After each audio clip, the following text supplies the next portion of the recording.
नमस्कार विद्यार्थी मित्रांनो, ज्या कोणा विद्यार्थ्यांना 10वी नंतर किंवा 12वी नंतर आय-टी-आयला ॲडमिशन घ्यायची आहे, तर त्यांच्यासाठी पहिली फेरी ही सुरू झाली असून पहिला कॅप राउंड ज्यामध्ये आपण कॉलेज टाकतो, तो कॅप राउंड सुरू झालेला आहे. तर त्या कॅप राउंडची प्रोसेस कशी आहे, कसे कॉलेज सिलेक्ट करायचे, ती सर्व प्रोसेस आपण आजच्या व्हिडिओमध्ये बघणार आहोत. तर सर्व आय-टी-आय विद्यार्थ्यांना ॲडमिशन घ्यायची आहे, तुम्ही हा व्हिडिओ व्यवस्थित बघा आणि सांगितलेली माहिती त्याचप्रमाणे तुम्ही हा तुमचा ऑप्शन फॉर्म फर्स्ट हा भरा. कारण की बरेचसे कॉलेजच्या व्हॅकन्सी ह्या ऑप्शन फॉर्म फर्स्टलाच पॅक होतात. त्यामुळे व्हिडिओत सांगितल्याप्रमाणे तुम्ही हा फॉर्म भरा.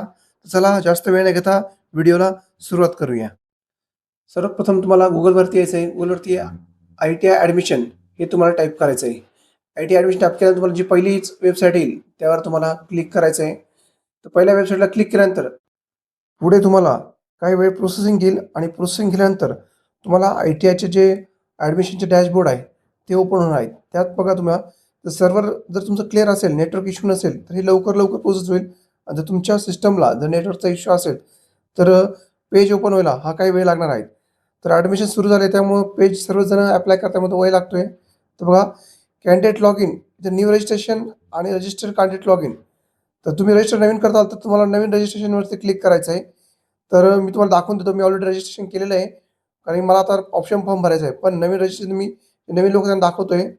बघा हे तुम्ही येस, नो, येस, नोमध्ये नो निवडायचं. तुम्ही प्रिव्हियसली आय-टी-आयला ॲडमिशन घेतलंय की नाही, तुम्हाला दोघी नो निवडायचे. बघा हे नवीन रजिस्ट्रेशन तुमचा हा पहिला पेजचा फॉर्म असणार. यात तुमचं नाव, आडनाव, तुमचं gender, date of birth, mobile number, तुमचं एक सिक्युरिटी क्वेश्चन, पासवर्ड आणि तुमचा आन्सर आणि दिलेला कॅप्चा. या सर्व गोष्टी तुम्हाला व्यवस्थित फिल करायच्या आहे आणि रजिस्टर नाव या बटनावर क्लिक करायचं आहे. तुम्ही एवढं रजिस्ट्रेशन केलं तर मी रजिस्टर ॲज अ कॅन्डिडेट करतोय. Register as a candidate log in केल्यानंतर त्यावेळेस तर मग तुम्हाला जो रजिस्ट्रेशन नंबर मिळाला आहे, तो तुम्हाला इथं टाकायचा आहे. माझ्या केसमध्ये रजिस्ट्रेशन नंबर जो आहे, तो इथे मी टाकतोय. तुमच्या केसमध्ये पण जेव्हा तुम्ही रजिस्ट्रेशन कराल, तुम्हाला एक रजिस्टर नंबर आणि एक पासवर्ड असेल, तो तुम्हाला फिल करायचा आहे. आता आपण ऑप्शन फॉर्म भरतोय, त्यामुळे ऑलरेडी रजिस्टर केलेलं आहे. ते माझा रजिस्ट्रेशन नंबर आणि पासवर्ड आणि दिलेला कॅप्चा जो आहे, तो टाकून साइन इन या बटनावरती क्लिक करतोय. तुम्ही बघा अशाच प्रकारे तुम्हाला साइन इन करायचं आहे ऑप्शन फॉर्मसाठी. तुम्ही या व्हिडिओमध्ये व्यवस्थित बघा आणि याच प्रकारे सर्व तुम्हाला प्रोसेस करायची आहे. सर्व्हर इश्यू असल्यामुळे, तुमचं नेटवर्कचा प्रॉब्लेम असल्यामुळे विंडो ओपन व्हायला, नवीन टॅब ओपन व्हायला वेळ लागतोय. तर बघा माझ्या केसमध्ये झालेला आहे. तर बघा यामध्ये तुम्हाला प्रोसीड टू आय-टी-आय पोर्टल याच्यावर तुम्हाला क्लिक करायचं आहे. Proceed to ITI portal click केल्यानंतर पुढे तुम्हाला विंडो ओपन होईल. ते तुम्ही बघू शकता. तर यामध्ये तुम्हाला बघा, जर तुमचा फॉर्म भरला असेल आणि तुम्ही जर कॉलेजकडनं व्हेरिफिकेशन पण केलं असेल डॉक्युमेंटचं, तर तुम्हाला इथे ज्या प्रकारे दिसतंय, तसं तुम्हाला दिसत असेल तरच तुम्ही ऑप्शन फॉर्म भरू शकतात. अदरवाईज तुम्ही ऑप्शन फॉर्म भरू शकत नाही. तर तुम्हाला मी दाखवतो. सर्व्हर इश्यू असल्यामुळे थोडा वेळ लागतोय बघा. डॉक्युमेंट कंप्लीटेड, ॲप्लिकेशन फाईल बघा, application form completed, payment paid केले आपण, पेमेंट पेड केल्याजवळ त्यानंतर बघा बस थर्डमध्ये कन्फर्म केलेलं आहे मी. कन्फर्म म्हणजे तुमचं कॉलेजकडनं व्हेरिफिकेशन झालेलं आहे. डॉक्युमेंट व्हेरिफिकेशन झाले आहेत. तेव्हाच तुम्हाला ऑप्शन फॉर्म शेवटचा ऑप्शन दिसतोय. तुम्हाला भरलेला आहे. त्याच्यावर तुम्हाला क्लिक करायचं आहे. क्लिक केल्यानंतर बघा गेट स्टार्टेड या बटनावर तुम्हाला क्लिक करायचं आहे. त्यानंतर तुम्ही ते बघू शकतात. तुम्हाला institute wise search institute wise पण सर्च करू शकता. मला इन्स्टिट्यूट वाईज सर्च करायचं, मी गव्हर्नमेंटला मला टाकायचं आहे, तर मी गव्हर्नमेंट टाकतोय. तुम्हाला ज्या जिल्ह्यात घ्यायचा आहे, तो जिल्हा तुम्हाला सिलेक्ट करायचा आहे.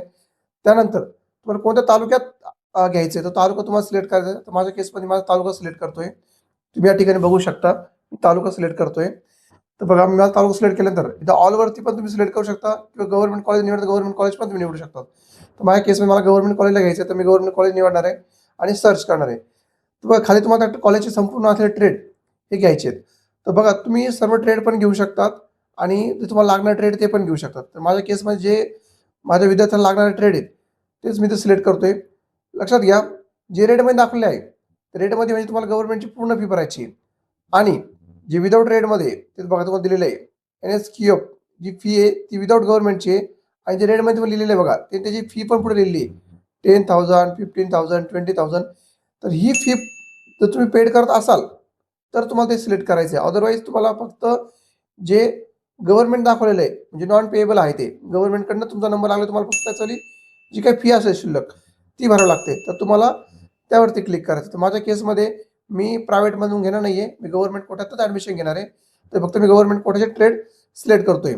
हे ओळखणं खूप सोपं आहे. जे रेटमध्ये असेल ते प्रायव्हेट कोट्यातनं असतं आणि जे विदाऊट रेटमध्ये दिलेलं आहे, ट्रेडच्या नावापुढे, ते गव्हर्नमेंट कोट्यातनं असतं. तर मला माझ्या केसमध्ये गव्हर्नमेंट कोटा पाहिजे बघा, जे लागतात ते ट्रेड मी सिलेक्ट केले. तर नेक्स्ट मला आता दुसऱ्या तालुक्यातलं पण कॉलेज सिलेक्ट करायचं. मी तो दुसरा तालुका सिलेक्ट करतोय. तुमच्या केसमध्ये पण तुम्ही तो लागला दुसरं कॉलेज सिलेक्ट करू शकता, तालुका सिलेक्ट करू शकतात. तर बघा मी कॉलेजचं नाव पण सिलेक्ट करून सर्च केलंय. त्याचप्रमाणे मला याही कॉलेजचे जे पाहिजे ते ट्रेड मी सिलेक्ट करणार आहे. तुम्ही पण तुमच्या सोयीनुसार जे तुम्हाला आवडीचे ट्रेड असेल, ते तुम्ही ते सिलेक्ट करायचे आहे.